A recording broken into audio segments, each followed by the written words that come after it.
Assalamualaikum my dear students, welcome to studyhigh.pk and subscribe keeping contact for more videos and update। Last video में मैंने बात की थी MD-CAT 2021 की test date, syllabus, pattern, online हो सकता है नहीं हो सकता। एक स्टूडेंट का क्वेश्चन था जिसके ऊपर आज हम बात करेंगे और जो रिमेनिंग क्वेश्चन है वो आने वाली वीडियोस में हम साथ साथ आपको जितने भी क्यूरीज हैं, आपकी प्रॉब्लम्स हैं, उनको डिस्कस करते जाएंगे। जो सा क्यूरी थी वो ये थी कि सर हम MD-CAT 2021 में इंग्लिश के पोर्शन में कैसे फुल बाय फुल मार्क्स हासिल कर सकते हैं। तो इंग्लिश के पोर्शन में फुल बाय फुल मार्क्स आ सकते हैं, जिसका फर्स्ट स्टेप ये है कि आपने अपने ऊपर बिलीव करना है कि वाकई आते हैं और आप भी ले सकते हैं।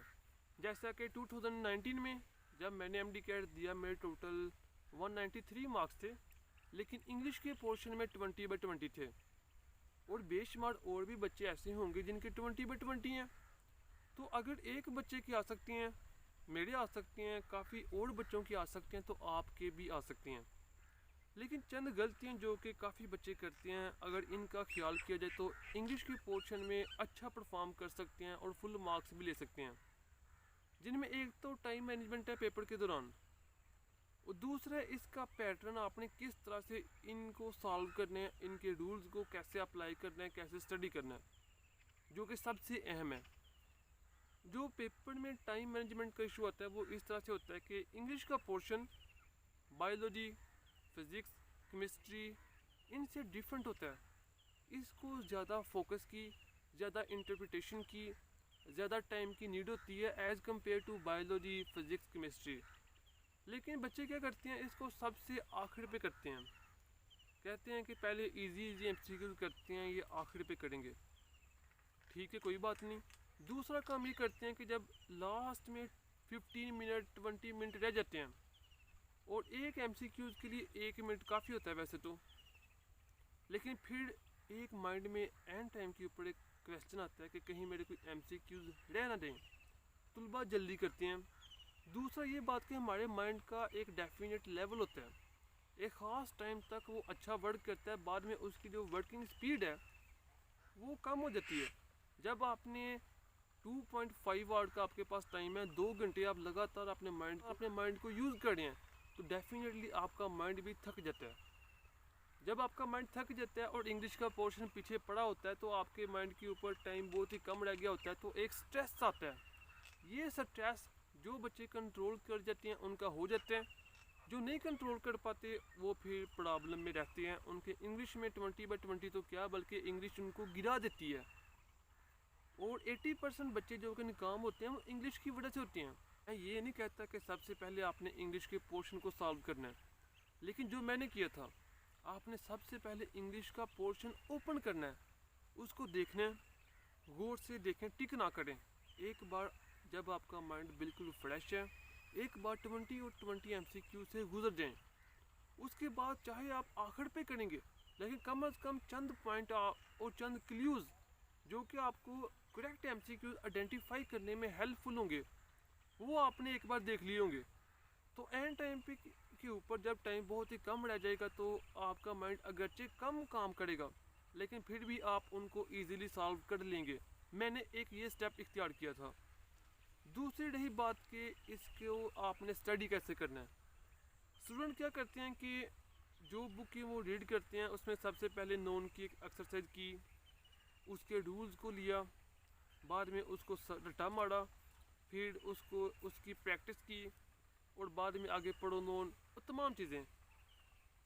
जबकि सबसे अहम बात होती है, आपने जितने भी रूल्स हैं नोन के, पढ़ो नोन के, एडवर्ब के, उनको अपनी बुक के ऊपर अप्लाई करके उनकी लाइन को याद करना है कि यहाँ पे नोन का ये रूल अप्लाई हो रहा है, यहाँ पे ये वाला हो रहा है।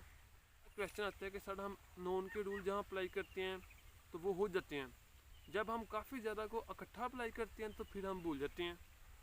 और यही सबसे अहम बात है, पेपर के अंदर जो आपके पास सेंटेंस होता है उसमें आपको ये पता नहीं लग रहा होता कि इसमें नोन की गलती है, पढ़ो नोन की, एडवर्ब की।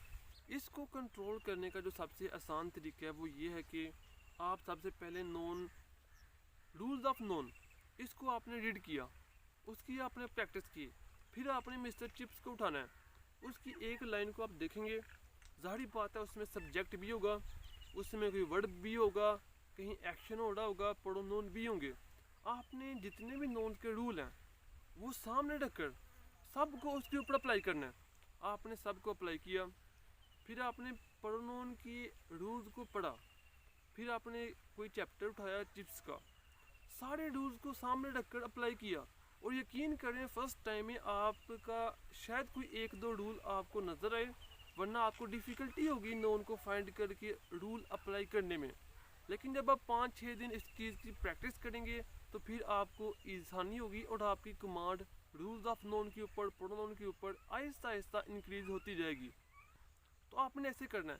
फिर आपने क्या करना है कि rules of known, pronoun, verb, कोई 3 चीज़ें ले ली, उनके तमाम रूल को किसी एक सेंटेंस के ऊपर इकट्ठा अप्लाई करें।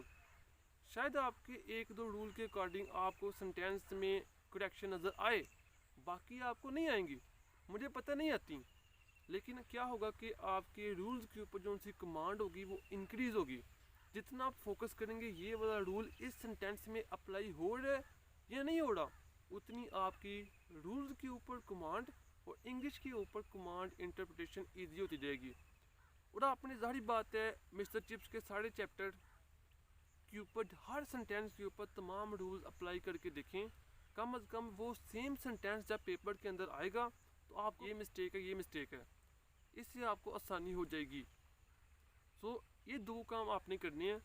मज़ीद जोन से MCQs वो कैब आपको नहीं आती, आप डिफरेंट MCQs ऐसे होते हैं जो कि आपको नहीं आते होते, तो उसमें आपने कैसे तुक्का मारना है इसके ऊपर मैं आपको एक अलग वीडियो में डिस्कस करूँगा। सो बातें तो बहुत हैं। सो चैनल को सब्सक्राइब कर दें, वीडियो को लाइक कर दें। Thank you. अगर कोई मज़ीद क्वेश्चन है तो कमेंट कर दें। I will try my best to inform you, to support you on every step. Best of luck, best wishes from my side. अल्लाह हाफिज़।